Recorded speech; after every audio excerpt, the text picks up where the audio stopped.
Chloe and we're out here working on her kennel weight commands. I'm going to show you how it is we were working on that. So at the beginning of our session, so she's got some deer flies near us, I'm going to toss a treat in the back of the kennel, just have her go in, get the reward, and come back out.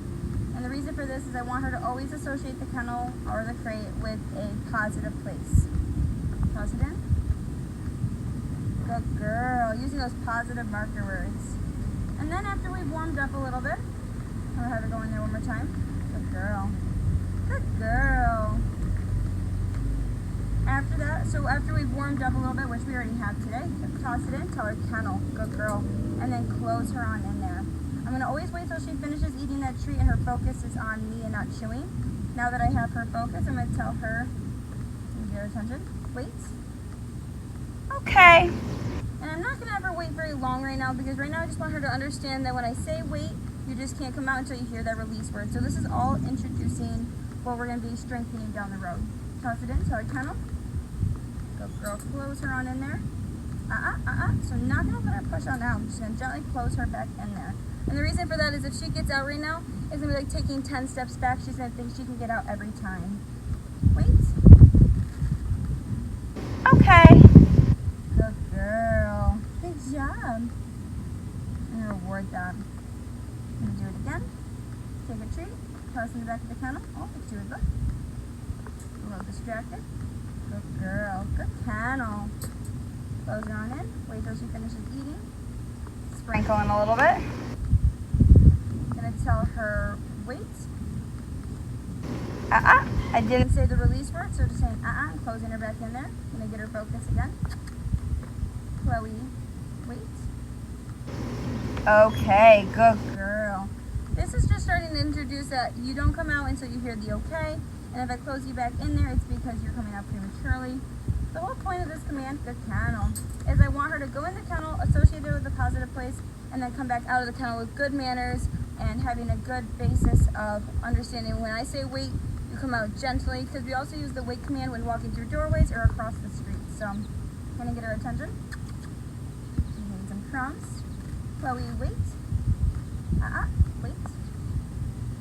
Okay, good girl. And I say that when she pushes on the door because I don't want her to think she can be rude and barge or push on the door. Kennel? Good girl. We also use a crate safe toy when working on this, so I could take a crate safe toy, toss it in there. She'll never be kennelled with anything plushy or stuffy or anything like that because we just don't want her to potentially rip it open and have like a choking hazard. So anything that's crate safe that she can't ingest. And tell her wait. Okay.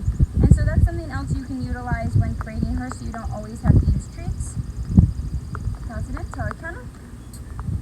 Good girl. She's doing really great with her kenneling at night.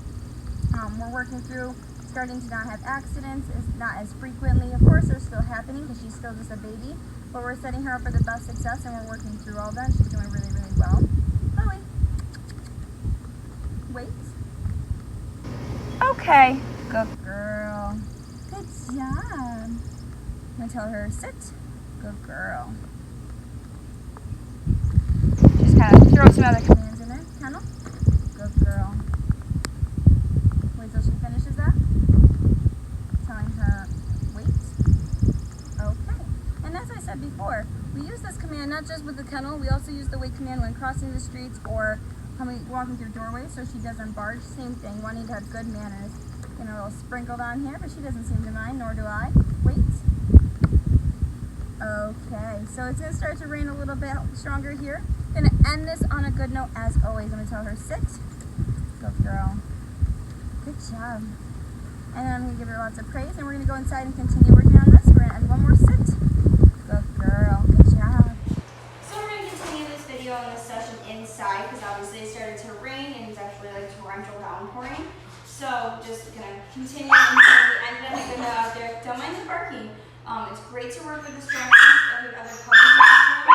But I think it's their turn, so they actually have already been worked with. Going to take a treat. Let's talk in the kennel. Good girl. You can start back over with associating the kennel with a positive place. Okay? You're fine. I'm not gonna get your video. You're good. Distractions are great. Kennel. Good girl. And close her on in there. You wait till she finishes up that treat. Get her focus to be on me. and not eating. Good girl. Oh, she's looking for some more crumbs, that's fine.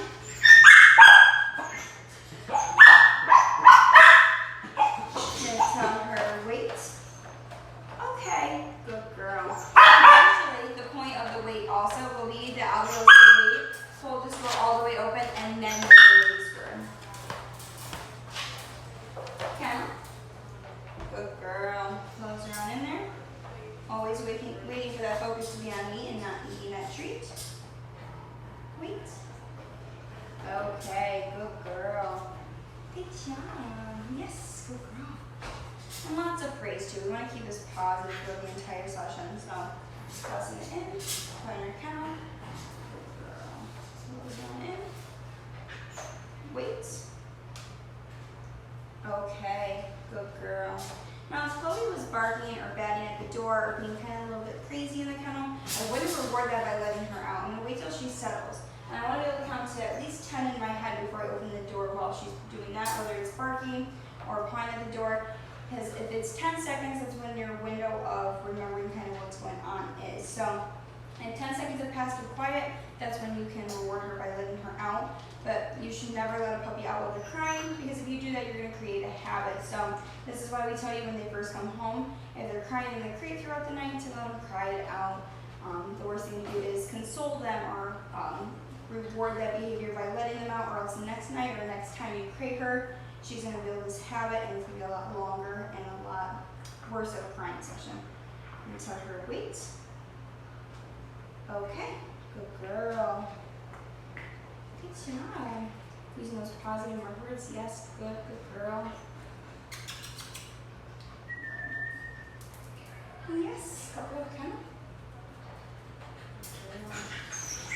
Backs out like that. I'm not going to push her in. We want to keep this as a positive experience.